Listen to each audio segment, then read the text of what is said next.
SSC GD में लगातार बहुत बेकार खबरें आ रही हैं। एक और खबर आपको पढ़ के सुना ही देता हूं। एसएससी जीडी की ये खबर आ रही है, रांची की एक जगह है टाटी सिल्वे नामक स्थित परीक्षा केंद्र था, यहाँ पर कोई जगह होगी। वहाँ पर क्या हुआ बच्चों कि पहले से ही सेट था, जो वहाँ का आईटी का हेड होगा उस लैब का, वो पहले से ही बिका हुआ था, बच्चे से सेटिंग थी, बच्चे की एंट्री पहले करा दी गई और बच्चा जाते ही बैठा सिस्टम पे, उसने ऑन ऑफ किया, इतनी देर में सिस्टम वालों ने हैक कर लिया और उसका पेपर हल होना शुरू हो गया। और जैसे ही बच्चे आए उन्होंने उसको पहले ही बैठा हुआ पाया और माउस पे सिर्फ उसने हाथ रखा था और वहाँ पर जो ऑब्जर्वर था उसने देखा कि ये बच्चा तो माउस पे हाथ रख के बैठा, पेपर सॉल्व हो रहा है, तो वो तो चलो उसकी तीखी नज़र थी, उसने पकड़ लिया। तो भाई लोकल पुलिस बुलाई, बच्चे को पकड़ा गया, उसके साथ 5-6 और पकड़े गए। लेकिन ये कब तक?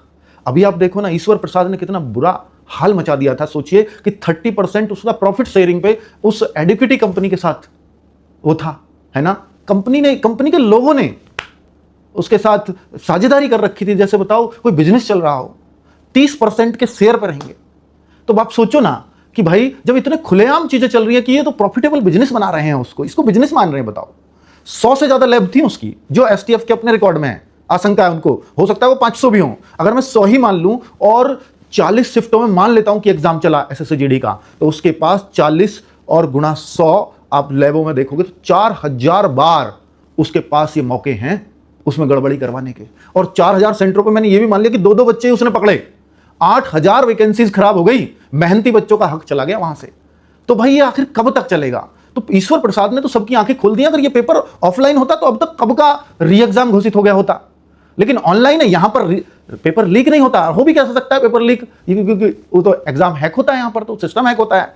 तो मेरे यहां पर एसएससी से 3 सवाल हैं और स्पेशली एसएससी चेयरमैन से 3 सवाल हैं। चेयरमैन साहब, आप ये बताइए कि जब ईश्वर प्रसाद जैसे व्यक्ति जो खुलेआम इसको कर रहे हैं, सरकार का प्रोविजन भी 1 करोड़ का जुर्माना, तो उनकी संपत्ति अब तक कुर्क क्यों नहीं हुई? इसकी खबर तो कभी नहीं, कहीं नहीं आई।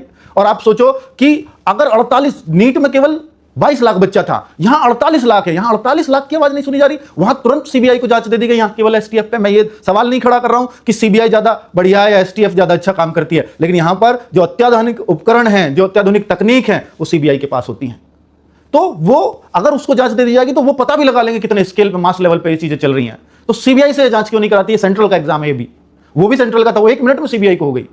अब यहां पर बच्चों एसएससी चेयरमैन साहब, इस बात की भी क्या आप गारंटी देंगे कि आगे की किसी भी शिफ्ट में ऐसा बच्चों के साथ नहीं होगा? ये गारंटी तो आपको देनी चाहिए, और नहीं दे सकते हो तो फिर इस बात का जवाब दीजिए कि ये कब तक चलेगा।